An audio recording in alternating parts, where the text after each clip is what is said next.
So hi guys, welcome back. இந்த வீடியோவில் என்ன பார்க்க போகிறோம் அப்படின்னா, நம்ம வந்துட்டு ஹோம்மேட் மெஹந்தி கோன் பேஸ்ட் எப்படி பண்ணி தான் பார்க்க போகிறோம். ஸோ என்ன வந்துட்டு நம்ம போட்டுக்கலாம். என்ன எப்படி சூஸ் பண்ணணும்னா, உங்கள் கையில் இந்த மாதிரி பண்ணி பாருங்கள். லைட் க்ரீன் அப்படிலாம் லைட்டாக சாண்டில் கலரில் இருக்கணும். அந்த மாதிரி சாஃப்டாக இருக்கணும். அப்போ தான் நீங்கள் அந்த எண்ணெய் பவுடர் யூஸ் பண்ண முடியும். இது வந்துட்டு நான் யூஸ் பண்ணிக்கிற ட்ரிபிள் ஃபில்டர்ட் எண்ணெய் தான். ஸோ லைட்டாக இந்த மாதிரி ஸ்பேட்சுலால் பண்ணிவிட்டு நான் வந்துட்டு சுகர் ஆட் பண்ணிக்கேன். சுகர் எதுக்காக ஆட் பண்ணுறோம் அப்படின்னா, நம்ம அந்த கன்சிஸ்டன்சி உங்களுக்கு கரெக்டாக இருக்கிறதுக்கு, ஃப்ளோ கரெக்டாக இருக்கிறதுக்கு தான் நம்ம சுகர் ஆட் பண்ணணும். ஓகேங்களா. சுகர் போட்டதுனால நம்மளுக்கு கலர் என்ஹான்ஸ் ஆகும் அந்த மாதிரிலாம் எதுவுமே கிடையாது. அது ஜஸ்ட் ஒரு ஃபால்ஸ் இது.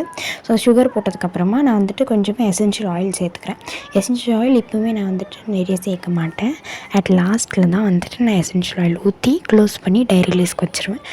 ஓகேங்களா. ஸோ அதனால் இப்போ எசென்ஷியல் ஆயில் கம்மியாக தான் ஊற்றிருப்பேன். அது ஊற்றிட்டு அப்புறம் நீங்கள் வாட்டர் சேர்த்துட்டு நல்லா மிக்ஸ் பண்ணிக்கலாம்.